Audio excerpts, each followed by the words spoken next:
ಆಗಿರೋ ಥರ ಬರೆಯುವಂಥ ಲೇಖಕ ತೇಜಸ್ವಿ ಅವ್ರ ಮೂಲಕ ಶುರು ಮಾಡಿ ಆಮೇಲೆ ಎಲ್ಲರನ್ನೂ ಓದಲಿಕ್ಕೆ ಶುರು ಮಾಡ್ಬೋದು ಅಂತ ನಾನು ಹೇಳ್ತೀನಿ. ಸೊ ತೇಜಸ್ವಿ ದೊಡ್ಡ ಇನ್ಫ್ಲುಯೆನ್ಸ್. ಅವ್ರ ಇನ್ಫ್ಲುಯೆನ್ಸಿಂದ ಅವಶ್ಯಕತೆನೇ ಇಲ್ಲದೆ ಅಲ್ಲಿ ಹೋಗಿ ಮಲೆನಾಡಲ್ಲಿ ಒಂದು ತೋಟ ಮಾಡ್ಕೊಂಡು ಇವತ್ತು ಓದಾಡ್ತಾ ಇದ್ದೀನಿ ಅದನ್ನ ಮೇಂಟೈನ್ ಮಾಡೋದೇ ಒಂದು ದೊಡ್ಡ ಸರ್ಕಸ್ ಇದ್ದಿಂದ ಹೋಗೋದು ಎಲ್ಲನೂ ಸಮಸ್ಯೆ. ಆದ್ರೂ ಮಲೆನಾಡಿನ ಹುಚ್ಚು ಬಿಡೋಕ್ಕಾಗ್ತಾ ಇಲ್ಲ.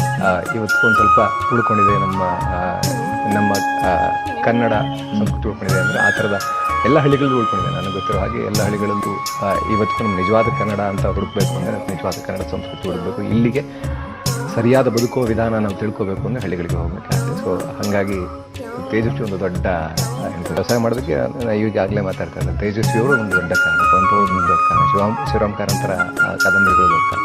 ಎಲ್ಲ ಓದ್ತಾ ನಮಗೆ ಓದೋ ಅಭ್ಯಾಸಗಳಿರ್ತವೆ. ನಮ್ಮಮ್ಮನಿಗೆ ಮೇಯ್ನಾಗಿ ಓದೋ ಹುಚ್ಚು ಸಿಕ್ಕಾಪಟ್ಟೆ ಇತ್ತು. ಆಗಲೇ BSc ಎಲ್ಲ ಓದ್ಕೊಂಡಿದ್ರು ಅವರು. ನಮ್ಮ ತಾತ ಚೆನ್ನಾಗಿ ಓದಿಸಿದ್ರು, ಹೆಣ್ಮಕ್ಳನ್ನ ಎಲ್ಲರನ್ನೂ ಓದಿಸಿದ್ರು ಚೆನ್ನಾಗಿ. ಹಾಗಾಗಿ